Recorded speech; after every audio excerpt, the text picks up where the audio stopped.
Witajcie w kolejnym odcinku. Tematem dzisiejszego filmu jest filtracja mechaniczna. Media filtracyjne do filtracji mechanicznej oraz urządzenia do takiej filtracji. Zapraszam. Każdy, kto posiada jakikolwiek filtr, posiada również filtrację mechaniczną, bez względu na to, czy to jest zaawansowany, drogi filtr kubełkowy, czy taniutki, malutki filterek wewnętrzny. Filtracja mechaniczna w takich filtrach jest zawsze. Zasada filtracji mechanicznej jest bardzo prosta. Chodzi o to, żeby odfiltrować z wody te wszystkie drobinki, które unoszą się w toni wodnej. Te grubsze i te bardzo drobne. Te widziane gołym okiem i te niewidoczne dla ludzkiego oka. Ale powodujące to, że woda nie wydaje się taka klarowna, wydaje się taka mętna. Jest tam masę drobnych rzeczy niewidocznych dla ludzkiego oka, ale w takim ogromie ilości powoduje zanieczyszczenie wody, które wydaje nam się, że ta woda jest wtedy taka mętna. I są media filtracyjne do filtracji mechanicznej, które potrafią to usunąć, bo usuwają drobiny większe niż 1/1000 milimetra. Nie pomyliłem się. A żeby uprościć, podzielimy media filtracyjne na różne grupy. Pierwszą z nich jest filtracja mechaniczna wielokrotnego użytku. Na przykład gąbki, które można płukać. Gąbki są różnej gęstości. Bardzo gęste i te rzadsze.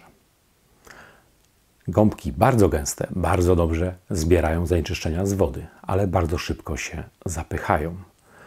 A gąbki te rzadsze, mniej gęste, mogą pracować dłużej bez naszej ingerencji, ale nie są w stanie odfiltrować tak dobrze wszystkiego z wody, jak to robią gąbki gęste.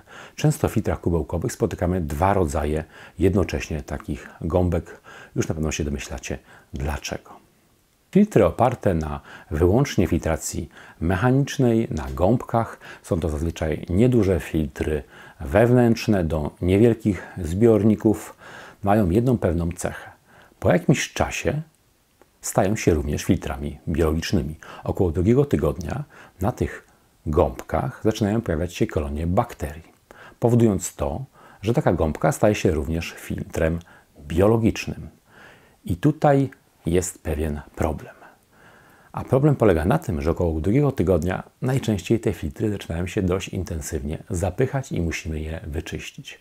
I możemy to zrobić tylko i wyłącznie w wodzie pobranej z akwarium, żeby nie zniszczyć tych kolonii bakterii, które z takim trudem tam się namnożyły i powodują to, że filtr jest filtrem biologicznym, a my mamy równowagę w akwarium. Umiejętne obchodzenie się z takim filtrem to połowa sukcesu. Nigdy nie znęcamy się nad tą gąbką, ona nie musi zostać sterylna. Tych bakterii na niej troszeczkę musi przeżyć, aby ten filtr biologiczny się odbudował. Dzieje się to bardzo często wtedy, gdy gąbki są gęste. Zapychają się wtedy szybciej. Trochę inaczej sprawa wygląda przy gąbkach, które nie są tak gęste. One zapychają się dużo wolniej i ta filtracja biologiczna dłużej nam tutaj służy. Ale niestety te gąbki tak dobrze nie zbierają jak te gęste gąbki.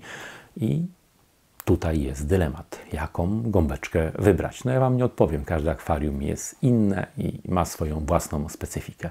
Wy sami już powinniście wiedzieć, co Wam bardziej odpowiada. Ja w tym filmie nie będę opowiadał Wam o gąbkach nasączonych różnymi preparatami do obniżania fosforanów, azotanów. To jak gdyby troszeczkę inna bajka. Dziś mówimy tylko i wyłącznie o filtracji mechanicznej, bez wsparcia filtracji chemicznej. Kolejnym przykładem filtracji mechanicznej wielokrotnego użytku może być na przykład sera Crystal Clear. Jest to medium w postaci takich zwitków waty filtracyjnej wielokrotnego użytku. Taka wata może być płukana wielokrotnie i nawet po płukaniu którymś tam z rzędu zatrzymuje aż 80% swoich właściwości. Ale i ona po jakimś czasie musi zostać wymieniona. Dzieje się to zazwyczaj po ładnych kilku miesiącach. Takie medium potrafi odfiltrować z wody bardzo drobne rzeczy, na przykład 10 mikronów. Jest to coś, czego gołym okiem już nie zobaczycie. Więc ta filtracja jest naprawdę na niezłym poziomie. Kolejnym medium, który można używać wielokrotnie, jest również medium firmy Sera Biofibr. Jest to medium, które tak naprawdę możemy używać już zawsze. One praktycznie jest niezniszczalne. Jest z polietylenu, więc rozkłada się jakieś 500 lat. No jakoś tak będzie. Jak butelki PET. Jest to rodzaj takiego medium, takich włókien, zielonych włókien, bardzo mocno poskręcanych lub takiej jakby grubszej żyłki. Jest to medium do filtracji mechanicznej, które oczyszcza z grubsza z grubszych rzeczy. Bardzo dobrze sprawdza się w dużych filtrach do dużych zbiorników, tam gdzie rzadko się zagląda. Nie potrafi odfiltrować rzeczy typu 10 mikrometrów, ale bardzo dobrze radzi sobie z grubszymi zanieczyszczeniami. Innego rodzaju medium do filtracji mechanicznej wielokrotnego użytku mogą być sita filtracyjne, siatki filtracyjne. Takie jak na przykład we Fluvalu G3, G6. Jest to taki cartridge z takim gęstym sitem, które można użytkować przez wiele lat. Potrafi odseparować z wody bardzo drobne rzeczy. Coś podobnego jest też w małym akwarium typu Aquastar Octopus, gdzie woda najpierw trafia do podobnego właśnie takiego sita, gdzie wstępnie jest oczyszczona z zanieczyszczeń mechanicznych. Jest o tym film na moim kanale. Również o Fluvalu G3. Zobaczcie sobie sami, jak to wygląda, bo wygląda dość ciekawie. I przyszedł czas na media filtracyjne jednorazowe. Takie, które jeśli się zabrudzą, wyrzucamy, a na ich miejsce wkładamy nowe. Są to na przykład różnego rodzaju waty filtracyjne, które doskonale znacie. Kupujemy je w paczce za nieduże pieniądze. Na przykład Sera, na przykład JBL lub Hagen Fluval, jeśli wolicie. Takie waty są bardzo uniwersalne. I od tego, jak mocno upchacie w takim filtrze, na przykład taką watę, zależy, co potrafi wychwycić. Jeśli zrobicie to bardzo rzadko, więc te medium jak gdyby działa z grubsza, ale jeśli tam upchacie porządnie, to potrafi wyfiltrować naprawdę drobne rzeczy. Oczywiście bez przesady, żeby nie zapchać całkowicie filtra. Ta woda musi trochę tam przepływać. Bardzo ciekawym medium do jednorazowego użytku jest medium firmy JBL Symek Micro.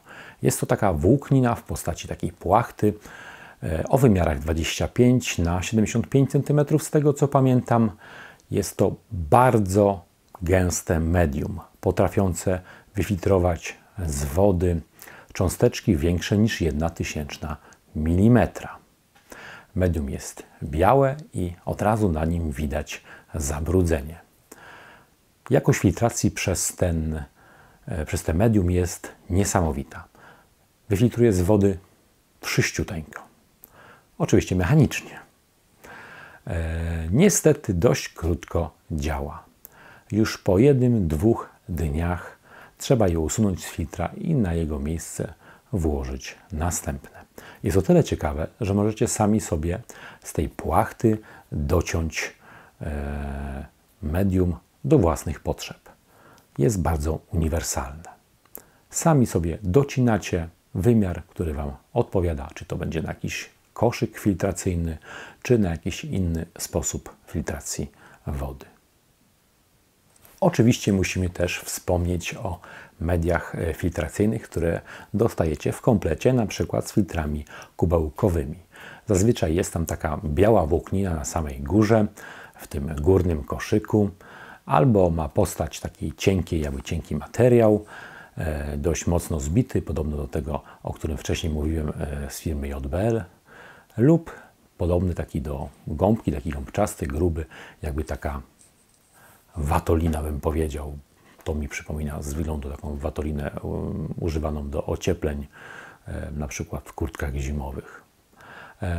Te media dość szybko się zużywają, bardzo szybko się zapychają, więc często musimy je wymieniać, ale robią kawał dobrej roboty. Urządzenia do filtracji mechanicznej.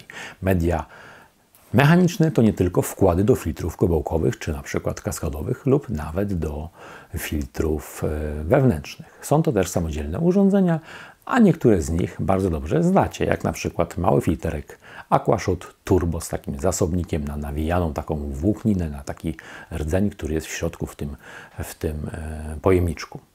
Ja używam tego filtra przy pracach przy akwarium, gdy coś czyszczę i woda robi się brudna, wtedy wkładam taki filterek i on bardzo dobrze mi to wszystko ładnie zbiera.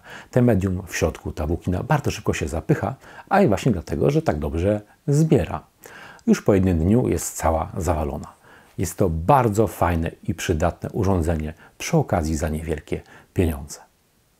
Kolejnym, już bardziej zaawansowanym urządzeniem są tak zwane roller maty. Są to urządzenia stosowane już w większych akwariach, takich z sampem. Takie urządzenie sobie stoi na dole w sampie i składa się z rolki takiej włókniny, która jest nawijana na drugą rolkę. A jak to działa? Działa to w bardzo prosty sposób. Woda przepływa przez pewien odcinek takiej właśnie włókniny. Gdy ta włóknina zabrudzi się, jej przepuszczalność spada. Podnosi się poziom wody w takim urządzeniu. Wyższy poziom wody wychwytuje czujka poziomu, która uruchamia silnik obracający tą właśnie włókniną. Brudna włóknina nawija się na wałek nad wodą, a pod obieg wody trafia nowy odcinek czystej włókniny, poziom wody spada. I tak w kółeczko. Taka rolka przypomina nieco papier toaletowy. Bardzo drogi papier toaletowy. I starcza na około 2-3 miesiące w normalnym zbiorniku. Ja coś takiego stosuję w akwarium morskim. Bardzo fajnie mi się sprawdza. Automatyczne, ciekawe i dobrze działające urządzenie. Ja stosuję takie urządzenie firmy Tiling, ale na rynku jest bardzo dużo różnych podobnych urządzeń. Niestety w większości przypadków do dużych zbiorników z sampem. Takim najbardziej zaawansowanym medium do filtracji mechanicznej są filtry piaskowe. Z pozoru bardzo proste urządzenia. Jest to kolumna wypełniona drobnym piaskiem kwarcowym. Pompa przepycha wodę przez grubą warstwę takiego piasku. Tam zostają już te zanieczyszczenia mechaniczne jak gdyby odseparowane, a oczywiście po jakimś czasie takie medium staje się też filtrem biologicznym. Zdolność filtracji przez filtry piaskowe jest wręcz niesamowita. Takie filtry używa się do akwariów w pojemności kilku, a nawet kilkudziesięciu tysięcy litrów. Są to bardzo, bardzo skuteczne urządzenia, ale też można kupić takie urządzenie dużo mniejszych rozmiarów do mniejszych zbiorników domowych. Widziałem takie urządzenie firmy Aquamedic. Niestety nie należą te urządzenia do tanich, ale ich skuteczność jest tak wysoka jak cena. Tych mediów, rozmaitych mediów do filtracji mechanicznej na rynku jest naprawdę ogrom. Nie jestem w stanie nawet wymienić połowy z nich. Ledwo co liznęliśmy jak gdyby fragment, wycinek tego tematu, ale ten odcinek nie może trwać pół godziny i dłużej, bo kto by to chciał oglądać. Ja proponuję, napiszcie w komentarzach, jakiej filtracji mechanicznej Wy używacie w Waszych zbiornikach i jak ona się sprawdza. Czy macie jakichś faworytów, czy może raczej na czymś się przejechaliście? Piszcie. I na koniec chciałem Was zaprosić na mojego Facebooka, gdzie zobaczycie troszeczkę inne treści i przede wszystkim dowiecie się, jaki będzie temat następnego filmu, za kim ten pojawi się na YouTubie. Wpadajcie, zapraszam.